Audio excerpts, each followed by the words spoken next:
Le 28 août 1970, à quelques mètres de la plage de Malo-les-Bains, est né un enfant du Grand Bleu.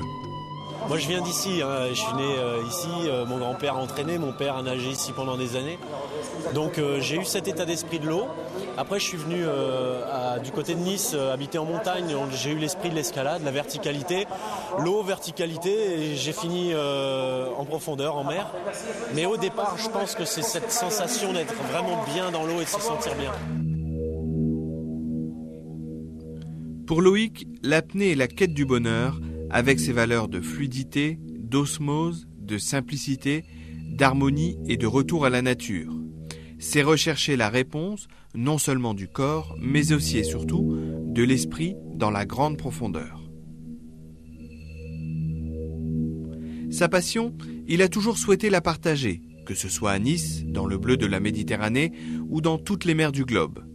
L'apnée est une discipline exigeante et Loïc en a toujours eu conscience. C'est très risqué, oui et non. La philosophie importe d'abord. Je vais un peu à plus de 150 mètres comme je vais au boulot le matin. Entre guillemets. Ce que je veux dire, c'est qu'on ne banalise aucune des plongées pendant 3 minutes. La plongée n'est pas banalisée.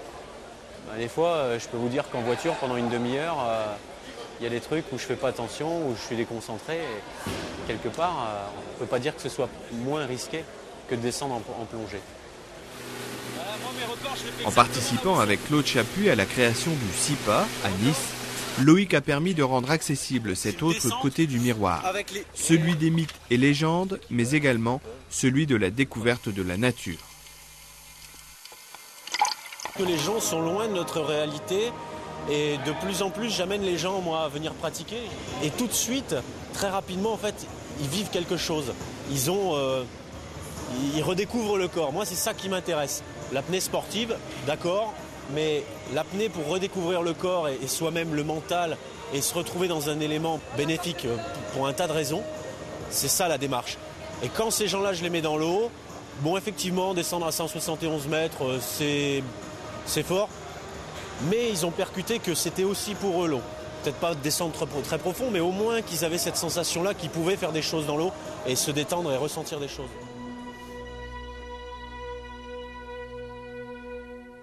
Les limites du corps humain dans ce monde méconnu restent à découvrir.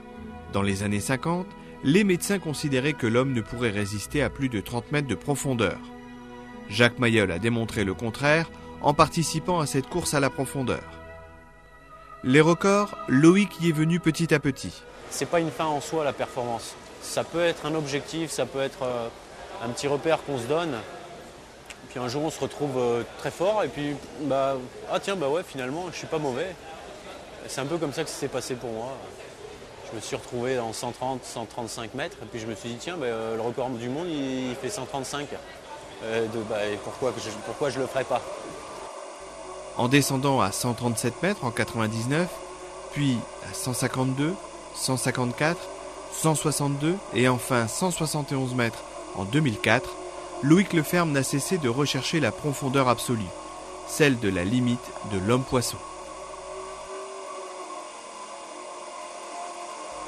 Loin d'être inconscient, en s'entourant de son équipe d'amis, il prépare chaque étape, chaque entraînement, chaque performance.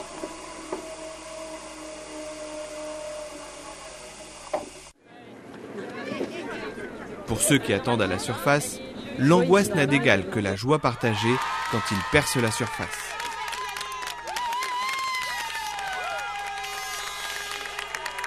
Ce goût de la fête et de la convivialité, il le tient peut-être de ses origines du Nord. Et les occasions sont toujours bonnes pour revenir à Dunkerque.